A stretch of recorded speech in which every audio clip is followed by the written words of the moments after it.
연방하원의원에 또 한 명의 한인이 당선됐습니다. 미셸 박스틸 당선인은 한인 사회가 연방의원을 만들었다며 깊은 감사를 표했습니다. LA 한인타운 내 일부 유흥업소들이 코로나 사태 속에서도 버젓이 비밀 영업을 계속하고 있습니다. 일부 노래방들은 대놓고 손님을 받고 있습니다. 바이든 인수위 자문단은 하루 확진자가 20만 명이 넘을 수도 있다고 예측했습니다. 오늘 LA 카운티 지역의 신규 확진자 수도 또 2,000명을 넘었습니다. 조 바이든 인수위원회와 트럼프 참모진이 정면 충돌하는 양상입니다. 트럼프 행정부는 인수위에 협조하지 말라는 지시까지 내렸습니다. 남가주 곳곳이 영하의 기온으로 떨어지는 쌀쌀한 날씨가 계속되고 있습니다. 국립기상청은 농작물 냉해를 방지하기 위한 각별한 조치를 당부했습니다. 네, 조 바이든 당선인 인수위원회와 트럼프 대통령 참모진들이 서로 정면 충돌했다고 합니다. 국민들은 혼란스럽습니다. 관련 소식은 잠시 뒤에 전해드리겠습니다. 네, 미셸 박스틸 후보의 연방 하원 진출이 확정됐습니다. 남가주에서 당선된 공화당 의원이어서 더욱 의미가 커 보입니다. 한인 사회가 연방 의원을 만들어냈다. 미셸 당선인의 당선 1승입니다.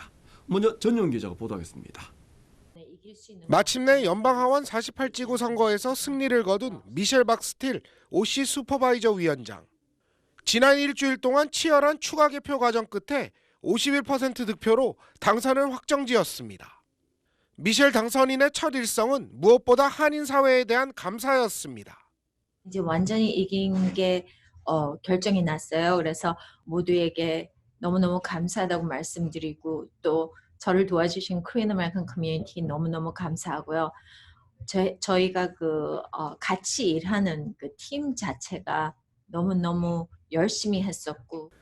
미셸 당선인은 특히 이번 선거가 초박빙 접전으로 치러지면서 한인 표심이 더욱 결정적인 역할을 했다고 강조했습니다. 3,900여 명 지역구 한인 유권자들과 전국의 한인들의 지원이 당선을 가능하게 했다는 겁니다. 가족들에게도 너무 감사하고 발런티어들한테도 너무 감사하고 컨트리뷰터한테도 감사하고 코리안 아메리칸 커뮤니티도 너무너무 감사하고 사실 코리안 아메리칸 커뮤니티는 제가 2006년 뛸 때부터 그때부터 계속 도와주시던 어른들이 다 여태까지 같이 도와주셨기 때문에 미셸 당선인은 연방정치 무대 진출에 대한 기대감도 숨기지 않았습니다. 특히 함께 연방하원에 입성하는 한인 정치인들과 적극 협력하겠다는 포부를 밝혔습니다. 한국 가버먼트하고 그 다음에 이 미국 가버먼트에 굉장히 좋은 브리지 역할을 하지 않게 될까. 더더군다나 한 명보다는 4명이 되는 게 훨씬 더 코리안 아메리칸 힘을 더 많이 발휘할 수 있는 거잖아요. 그래서 너무 기쁘게 생각하고요. 미셸 당선인은 오는 목요일부터는 워싱턴 DC에서 열흘간 열리는 연방하원 오리엔테이션에 참가할 예정입니다. LA에서 SBS 전영웅입니다. 네, 연방 하원에 출마한 또 다른 한인인 영킴 후보도 여전히 격차를 벌리면서 선두를 유지하고 있습니다. 현재까지 영킴 후보는 길 시스네로스 후보를 4,168표 차이로 앞서고 있습니다. 표 차이가 어제보다 700여 표 더 커졌습니다. 하지만 LA 카운티 지역에 우편 투표가 여전히 남아있어서 당선 확정까지는 좀 더 지켜봐야 한다는 입장입니다. 네, 요즘 LA 한인타운 내의 유흥업소들 대놓고 영업을 하고 있습니다. 노래방도 성업 중이라고 합니다. 유흥업소들이 코로나를 전파하는 핫스팟이 되고 있습니다. 이삼현 기자가 취재했습니다. LA 한인타운에 위치한 한 노래방입니다.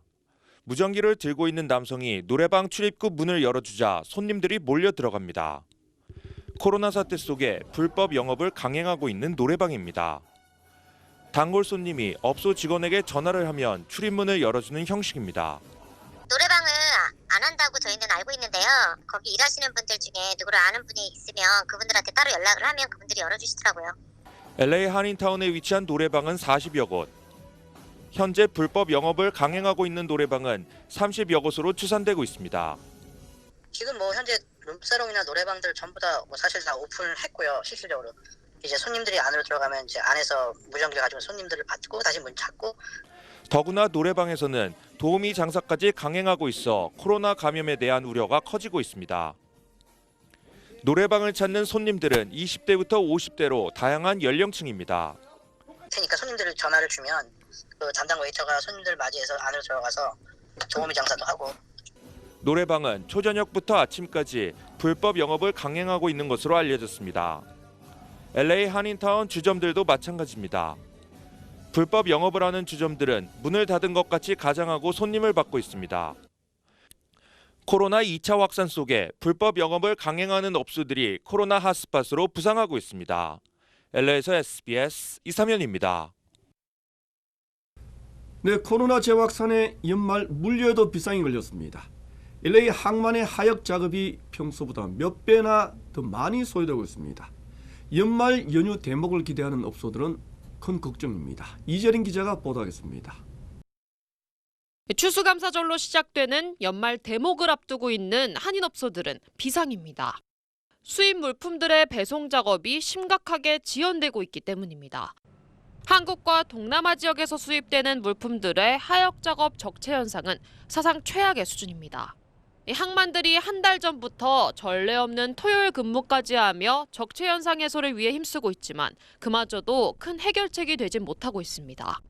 객관적인 상황은 훨씬 더 힘듭니다. 실제 한진 사태 터졌을 때나 여기 그 몇 차례 그 파업이 있었잖아요. 그때보다 훨씬 더 길고 기간도 그때는 기간이라도 좀 짧았는데.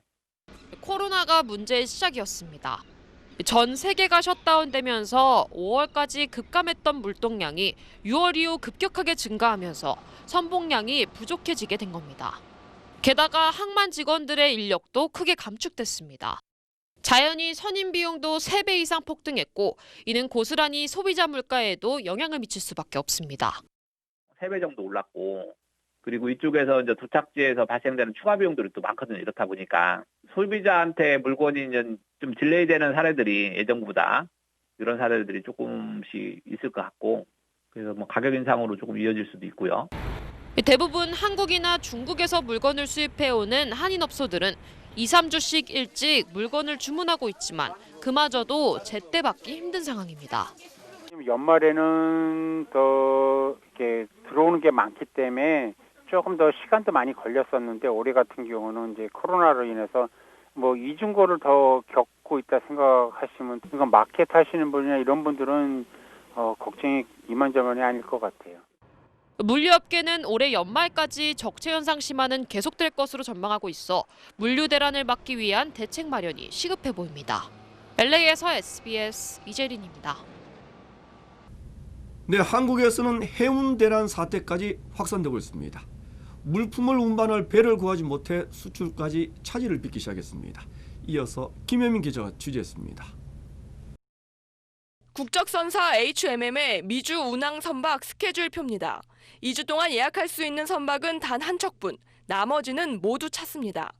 올해 3분기 미국 경제가 반등하면서 해상 운송 수요가 크게 증가했지만 선박 수는 코로나19 대유행으로 감소한 그대로입니다. 자연히 운임은 치솟고 있습니다. 해상 운임 지수는 2009년 10월 집계 시작 이후 최고치입니다. 한국 수출 기업이 주로 이용하는 미국 항로 해상 운임은 올 초 1,500달러대에서 3,800달러를 넘어 2.5배 뛰었습니다. 외국적 선사들이 연간 처음에 계약을 했지만 지금 막 그 공급이 증가하고 있으니까 계약 운임을 유지할 수가 없어서 운임을 강제로 올리고 있는 상황입니다. LG화학은 시베리아 횡단 열차를 통해 유럽으로 전기자동차 배터리를 보내고 있고 전자제품이나 타이어 업체들도 수출의 차질을 빚어 미국 블랙 프라이데이 등 연말 특수를 날리지 않을까 우려하고 있습니다. 특히 외국 대형 선사들이 평소처럼 중국에서 한국을 거치지 않고 바로 미국으로 가는 경우가 크게 늘었습니다. 아시아에서 가장 많은 물동량을 가지고 있는 데는 단연 중국이고 글로벌 대형 선사들이 중국만 가도 물동량이 꽉 차서 미국으로 나갈 수 있기 때문에 업계의 아우성에 정부는 국적선을 월 한 척 이상 추가 투입할 예정이지만 임시 방편일 뿐입니다.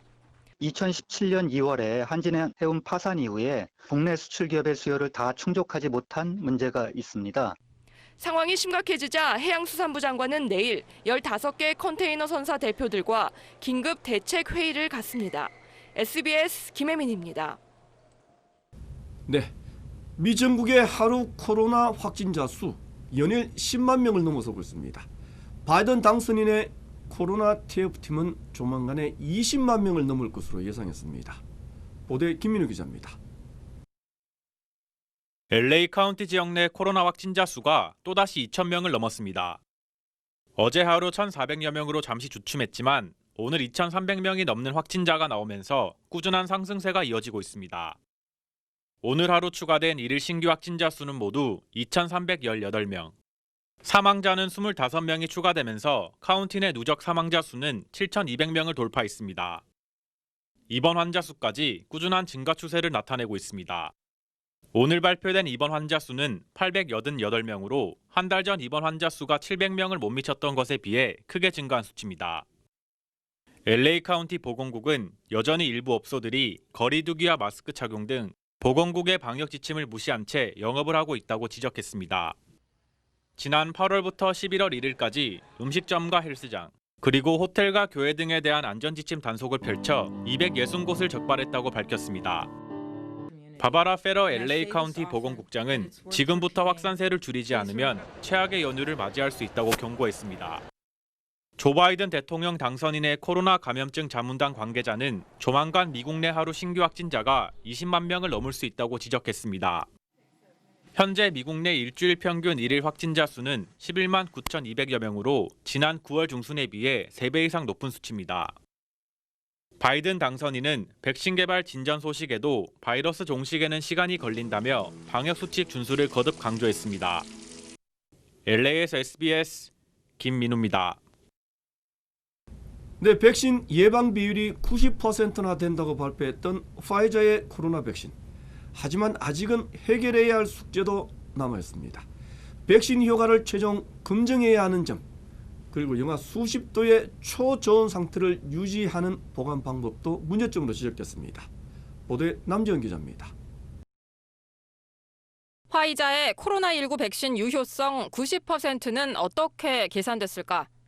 화이자는 진짜와 가짜 두 가지 백신을 맞은 집단의 인원은 물론 그중 확진자 수, 연령대 등을 전혀 공개하지 않았습니다. 몇 가지 가정하에 가짜 백신을 맞은 집단에서 86명, 진짜 백신을 맞은 집단에서 8명이 감염돼 집단별 감염률을 비교해보니 백신의 유효성이 약 90%라는 추정이 가능합니다. 상용화 이후 효과를 검증할 수 있지만 임상시험에서 유효성이 90%라는 건 코로나19를 억제할 가능성이 크다는 의미로 풀이됩니다. 그러나 임상시험을 완전히 마친 뒤 전문가 집단의 평가를 거친 논문 형태로 결과를 발표하지 않아 성급했다는 비판도 제기됩니다. 이 백신이 젊은 층의 가벼운 코로나19 증상을 예방하는 건지 고위험군의 치명률을 낮추는 효과가 있는지도 아직 알 수 없습니다. 또 백신을 2차례 맞을 경우 얼마나 오랜 기간 코로나19 예방 효과가 유지되는지도 검증해야 합니다. 특히 이 백신은 기존에 없던 새로운 형태의 백신이라 운송이나 관리에도 기존과는 다른 준비가 필요합니다. 마이너스 20도지 내지는 마이너스 70도 정도의 그 냉동 보관이 필요합니다. 새로운 어떤 냉동 체계를 갖춰야 되거든요. 그래서 시간도 좀 걸릴 것 같고. 이번에 밝혀지지 않은 이 백신의 기능과 효과 유지 기간 등은 이달 셋째 주 FDA 긴급 사용 승인 신청 과정에서 공개될 것으로 보입니다. SBS 남주현입니다. 네, 계속하겠습니다. 조 바이든 당선인 인수위원회와 트럼프 대통령 참모진들 간의 충돌 양상이 심각합니다. 트럼프 대통령은 당선인 활동에 협조하지 말라는 지시까지 내렸다고 합니다. 이재린 기자가 보도하겠습니다. 4년 전 오늘 오바마 전 대통령과 당시 트럼프 대통령 당선인은 인수인계를 위해 백악관에서 공개 미팅을 가졌습니다. 하지만 이번 선거에서는 이런 모습을 보기 힘들 전망입니다. 조 바이든 대통령 당선인의 인수위와 도널드 트럼프 대통령의 참모들이 정권 이양을 놓고 정면 충돌하고 있기 때문입니다. 트럼프 행정부는 연방 조달청이 대선 승자를 공식화하기 전까지 바이든 당선인의 인수위 활동에 협조하지 말라고 각 기관에 지시했습니다. 기밀 정보에 접근하거나 국무부가 당선인과 해외 정상들의 통화를 중재하는 등의 일을 허용하지 않기도 했습니다. There will be a smooth transition to a second Trump administration. Right? We're ready. The world is watching what's taking place here. We're going to count all the votes. 바이든 당선인의 내각 인선도 복잡해질 수 있다는 전망이 나옵니다. 조달청은 인수위의 사무 공간과 인력, 자금 등을 제공하는 역할을 하는데 협조를 하지 않고 있기 때문입니다. 바이든 당선인은 크게 개의치 않는 모습입니다. 당선인은 앞으로의 계획에 영향을 주지 않을 거라고 밝혔습니다.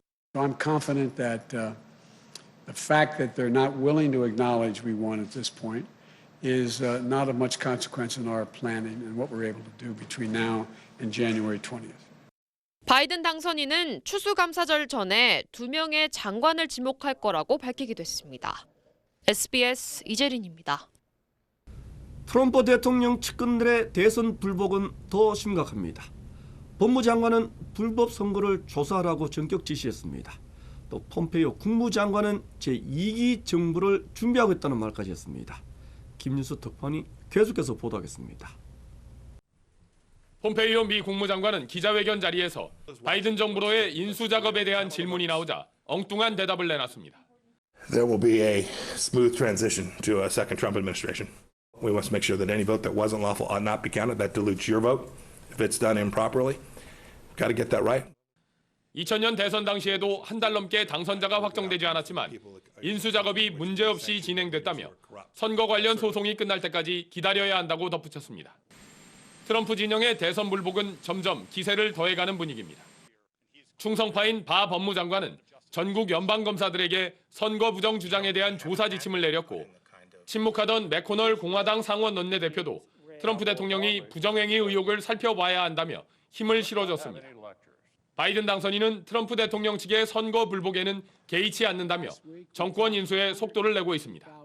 I'm confident that the fact that they're not willing to acknowledge we won at this point is not of much consequence in our planning and what we're able to do between now and January 20th. 바이든 당선인은 또 외국 정상들과 잇따라 통화를 하며 미국이 돌아왔음을 알렸다고 밝혔습니다.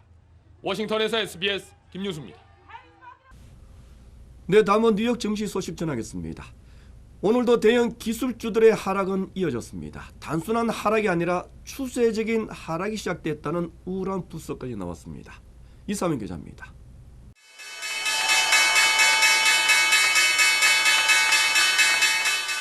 뉴욕 증시에서 기술주 매도세가 이틀 연속 이어지고 있습니다. 기술 성장주에서 가치주로 투자가들이 몰리고 있습니다. 나스닥은 1.37% 하락해 장을 마감했습니다. S&P 500 지수도 0.14% 내렸습니다. 증권 전문가들은 코로나19 백신 개발 진전으로 기술주가 일제히 급락하는 현상을 보이고 있다고 밝혔습니다. 코로나 수혜자였던 기술주를 매도하고 코로나로 직격탄을 맞은 가치주로 투자가 몰리고 있다고 전문가들은 분석했습니다. 이번 주 아마존은 8.5% 내렸고 줌 비디오는 26.4% 급락했습니다. 다우지수는 0.9% 상승해 장을 마쳤습니다. 오늘 보잉은 5.2% 올랐고 정유회사 쉐브론과 엑산모빌은 각각 4.6%와 2.2% 상승했습니다. 경제 전문가들은 코로나 백신 개발로 대형 기술주 하락세는 당분간 지속될 것으로 분석했습니다. SBS 이삼현입니다. 네, SBS 우메켄 인비테이셔널 골프대회 4강 준결승전이 지난 주말부터 시작됐습니다. 프로 같은 아마 선수들, 악천후 속에서도 치열한 시속 게임을 펼쳤습니다. 전용훈 기자입니다. 지난 주말 치러진 SBS 우메켄 인비테이셔널 준결승 첫 경기. 남가주에 찾아온 비바람과 추운 날씨 속에서도 뜨거운 일전이 펼쳐졌습니다. 예선에서 연장 접전 끝에 승리해 준결승까지 진출한 선수들인 만큼 궂은 날씨에도 집중력이 돋보였습니다. 준결승 경기답게 초반부터 밀고 밀리는 시속 게임이 펼쳐졌습니다. 매홀마다 승부를 가늠하기 어려운 팽팽한 접전이 이어졌습니다. 비바람이 끊임없이 선수들을 괴롭히는 가운데서도 선수들은 프로 못지않은 수준급 경기를 선보였습니다. 막상막하 실력으로 끝까지 이어진 경기는 결국 18홀에 가서야 승부가 갈렸습니다. 예선 A조 승자와 B조 승자가 맞붙은 준결승 첫 경기는 다음 달 12일 중계방송됩니다. 공중파인 SBS 채널 18과 디렉TV 그리고 전국 SBS 앱을 통해 미주 전역의 시청자들을 찾아갈 예정입니다. LA에서 SBS 전영웅입니다. 네, 남가주 지역에는 결빙주의보가 오전 9시까지 발령되는 등 추운 날씨가 계속되고 있습니다. 엔틀롭 밸리 지역에는 기온이 섭씨 영하 5도, 화씨 23도까지 내려갔습니다. 국립기상청은 농작물에 대한 냉해에 각별히 주의해 줄 것을 당부했습니다. 네, 다음 소식입니다. 워싱턴을 방문 중인 강경화 외교장관, 폼페이오 국무장관을 만났습니다. 오늘 밤부터는 바이든 측의 외교안보 라인 인사들을 집중 접촉할 예정입니다. 김혜인 기자입니다. 강경화 외교장관과 폼페이오 미 국무장관의 사실상 작별 회동. 오찬을 겸한 사무회담 형식으로 간소하게 진행됐습니다. 논의 결과도 한반도 상황을 안정적으로 관리하는 데 계속 공조한다는 원론적인 내용입니다. 국내외 관심은 우리 시간 오늘 밤부터 연쇄적으로 이루어질 바이든 측 인사들과의 만남으로 이미 올마갔습니다. 민감한 시점인 만큼 외교부는 공식 확인을 삼가며 말을 아끼고 있지만 플러너이 전 국방부 차관, 크리스 쿤스 미 상원의원을 만날 예정이라고 외교부 한 관계자는 밝혔습니다. 플러너이는 싱크탱크 웨스트 이그잭 어드바이저스 설립자로 첫 여성 국방장관 후보로 거론됩니다. Building out a coalition of free market democracies, of like-minded states who can approach China together when we have common concerns. I think that's the stronger way. 바이든 당선인과 30년 인연인 쿤스 의원은 상원 외교위 소속으로 검증 가능한 북한 비핵화를 강조해왔습니다. For us to back off the sanctions against North Korea without a process in place for a verifiable and irreversible change to the nuclear weapons program would be a mistake. 이 밖에도 다수 인사와의 만남이 예정돼 있는데 초면인 경우도 있어서 강 장관은 우리 입장을 설명하기보다 대북 정책과 한미 동맹 이슈에 관한 바이든 쪽 사람들의 생각을 듣는데 일단 집중할 걸로 보입니다. SBS 김혜영입니다. 네, 자동차 절도 혐의 용의자를 체포했습니다. 잡고 보니 현직 LA 경찰국 소속 경찰관이었습니다. 정부의 주요 한인사회 소식을 종합했습니다. 코로나 팬데믹 속에서도 캘스테이트 계열 대학 재학생이 증가해 역대 최고 기록을 세웠습니다. 2020학년도 가을 학기 CSU 23개 캠퍼스에 등록한 학생은 모두 48만 5,549명으로 이는 지난해 가을 학기보다 0.75% 증가한 수치라고 밝혔습니다. 학생이 증가한 이유는 온라인 수업 전환으로의 과감한 결정, 학업 유지, 그리고 더 많은 재정적 지원 추진 등으로 설명했습니다. 한인타운 청소년회관 KYCC가 오는 21일 오전 8시부터 4시간 동안 피코 유니언 지역에서 나무 나눠주기 행사를 펼칩니다. KYCC는 이번 행사는 비대면 방식으로 차에서 나무를 받아가는 컬브사이드 픽업으로 진행된다며 오는 12일까지 온라인으로 예약할 것을 당부했습니다. 덴버시가 코로나 바이러스를 억제하면서 자택 대피령 단계를 피하기 위해 밤 10시 이후로 통행 금지령을 실시했습니다.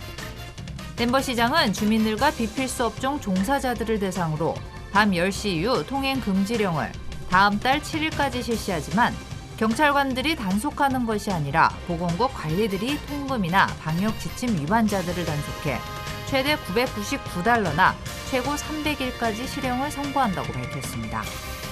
최근 메릴랜드주 하워드 카운티의 한 고등학교에서 한인 학생 2명이 자살한 것으로 확인됐습니다. 비영리 단체인 호라이즌 재단은 자살 학생들이 한인 고교생이라고 밝혔을 뿐 자살 동기나 구체적 신원 등은 공개하지 않았습니다. 해당 학교의 학부모들은 이들 학생들이 불안과 우울증으로 여러 번 자살을 시도하다 우울증이 심해져 극단적 선택을 한 것으로 전했습니다. 요리사이자 스몰 비즈니스 오너인 한인 여성이 아시안 최초로 위스콘신 주 하원의원에 당선됐습니다. 위스콘신주 선관위는 주 하원의원 76지구 선거에서 민주당 공천으로 출마한 홍윤정 후보가 공화당 후보를 88.2%로 누르고 당선됐다고 밝혔습니다. 주 하원 내 최초의 아시안 의원으로 기록된 홍 당선인은 인종차별 종식, 최저임금 인상, 스몰 비즈니스 지원, 그리고 여성 권리 증진을 주요 공약으로 내세웠습니다.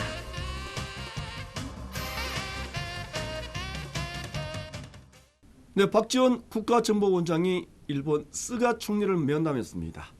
문재인 대통령의 특사 자격이었습니다. 한일 관계 정상화를 위한 포석이라고 합니다.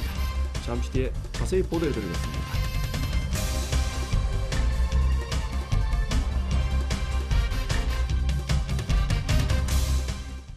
네, 한국의 박지원 국가정보원장이 일본을 방문했습니다. 스가 총리에게 문재인 대통령의 뜻을 전했다고 합니다. 한일 관계 정상화를 위한 문 대통령의 의지를 전달했습니다. 유성재 특파원이 전해왔습니다. 박지원 국가정보원장이 어제 도쿄 총리관저에서 스가 일본 총리를 만났습니다. 일본의 정권 교체 이후 한국 정부 고위 인사가 스가 총리를 만난 건 이번이 처음입니다.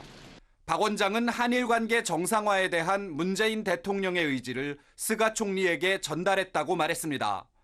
최대 현안인 강제동원 배상 문제에 대해서는 정상 간 대화의 필요성에 양국이 공감하고 있다고 덧붙였습니다. 친서를 전달하지는 않았지만 사실상의 특사 자격으로 스가 총리를 예방한 모양새입니다. 어떻게 됐든 한일 양 정상이 해결해야 된다는 그 필요성에 공감하고 있고 계속 대화를 하면 잘 되리라고 봅니다. 일본 정부는 스가 총리가 박 원장에게 악화된 양국 관계를 되돌릴 수 있는 계기를 한국 측이 만들어달라고 재차 요청했다면서도 박 원장이 코로나 상황에서도 일본에 온 걸 스가 총리가 환영했다며 여운을 남겼습니다. 내일부터는 한일의원연맹의 한국 측 대표단이 일본을 방문할 예정입니다. 강제동원 배상 판결을 받은 일본 기업들의 한국 내 자산 현금화 절차가 서서히 진행되고 있는 가운데 파국은 막아야 한다는 한일 정치권의 공감이 어떤 결과를 낳을지 주목됩니다. 도쿄에서 SBS 유성재입니다. 네, 한국국세청이 임대소득사업자에 대한 대대적인 세무 검증 작업을 착수했습니다. 3천여 명이 대상이 될 거라고 합니다. 유덕기 기자입니다. 서울에서 60채가 넘는 다가구 주택을 월세로 임대하고 있는 A씨는 강남구와 서초구 등 인기 학군 지역에서 월세를 올려받은 사실을 신고하지 않았습니다. 세입자로부터 받은 청소비와 난방비도 임대 수입에 해당하지만 아예 신고하지 않았습니다. B씨는 서울 서초구에서 시가 100억 원에 달하는 아파트 2채를 전세로 놓고 있습니다. 전세인 경우 부부 합산 2주택까지는 과세 대상이 아니지만 B씨 부부처럼 3주택 이상 보유자인 경우 전세보증금에서 3억 원을 뺀 금액에 대해 정기예금 이자율에 해당하는 금액만큼 임대료로 간주되는데 신고하지 않았습니다.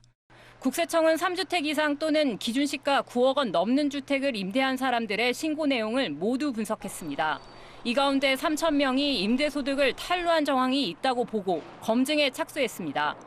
검증 대상자는 지난해보다 1,000명 늘었습니다. 올해는 수익금액 2천만 원 이하자도 과세 대상에 포함되어 세원관리를 강화하기 위해서 검증 규모가 확대되었습니다. 국내에서 근무하는 외국인들은 고액 월세를 살면서도 보증금이 없어 임차권 등기를 하지 않는 경우가 많은데 이를 악용해 임대소득을 탈루한 집주인들도 집중 검증 대상입니다. 국세청은 앞으로 의무임대 기간이나 임대료 증액 제한 등을 위반한 등록임대 사업자들을 점검해 부당하게 감면받은 세액을 추징할 계획입니다. SBS 유덕기입니다. 고위공직자 범죄수사처, 즉 공수처장 후보에 11명이 추천됐습니다. 최종 2명을 선정하는 과정이 시작부터 여야 간의 힘겨루기로 변했습니다. 백운 기자입니다. 오늘 공개된 초대 고위공직자 범죄수사처장 후보자들은 법원행정처 1명, 법무부 1명, 대한변호사협회 3명, 여당목 추천위원 2명, 야당목 추천위원이 4명을 추천해 모두 11명입니다. 경력을 보면 판사 출신이 4명, 검사 출신이 7명입니다. 특이한 점은 민주당 측은 검사 출신을 배제하고 전부 판사로, 국민의힘 측은 전부 특수부 수사 경험 있는 검사 출신으로 후보자를 채웠다는 겁니다. 검찰 고위직도 수사 대상인 만큼 검찰색이 강하면 안 된다는 민주당과 정관계나 재계를 수사해본 검사 출신이 수장을 맡아야 한다는 국민의힘, 양측 생각의 차이가 고스란히 드러납니다. 현행법상 추천위원 7명 가운데 2명 이상이 반대하면 최종 후보가 될 수 없습니다. 여당과 야당 측 추천위원이 각각 2명이라 여야 모두 거부권이 있는 셈이죠. 그래서 여당이 꺼리는 야당 추천 후보자나 야당이 동의하기 어려운 여당이나 법무부 추천 후보자보단 법원이나 대한변협이 추천한 이 4명 가운데서 대통령에게 최종적으로 올릴 후보 2명이 낙점될 가능성이 상대적으로 더 높은 것 아니냐, 이런 전망이 나오고 있습니다. 여야의 신경전은 오늘 당장 불붙었습니다. 공수처는 괴물기관이라고 했던 야당 측 석동현 후보자 때문입니다. 공수처 자체를 반대한 사람으로 후보자를 추천한 것이 이를 안 되게 하려는 의도는 아닌지 의심스럽습니다. 공수처 문제 있다고 말하지 않는 사람을 넣은 게 더 문제지. 여당은 야당 측 거부권으로 후보 추천에 난항을 겪으면 아예 법을 고쳐 거부권을 무력화하겠다고 으름장입니다. 하지만 그렇게 되면 여당은 야당을 배제한 추천이란 정치적 부담을 안고 야당은 수용하기 어려운 인사가 공수처장이 되는 상황을 맞닥뜨릴 수 있는 만큼 당분간은 그래도 양측의 협상에 무게가 실릴 전망입니다. 이런 가운데 야당 측이 추천한 송기호 변호사가 사퇴할 뜻을 밝혀 실제 심사 대상은 10명이 될 전망입니다. SBS 백운입니다. 네, 사업주의 안전 책임을 보다 강화한 중대재해특별법안에 국민의힘과 정의당이 입법 공조를 시작했습니다. 하지만 국민의힘 소속 일부 의원들은 반발하고 있습니다. 김민정 기자입니다. 국민의힘 김종인 비상대책위원장과 정의당 강은미 원내대표가 같은 줄에 나란히 앉아 있습니다. 국민의힘 싱크탱크 여의도 연구원이 오늘 연 산업재해 관련 정책 간담회 자리입니다. 강 원내대표는 중대재해기업처벌법 대표 발의자, 보수정당의 뿌리를 둔 국민의힘이 진보정당 정의당과의 입법 합작 가능성을 내비칩니다.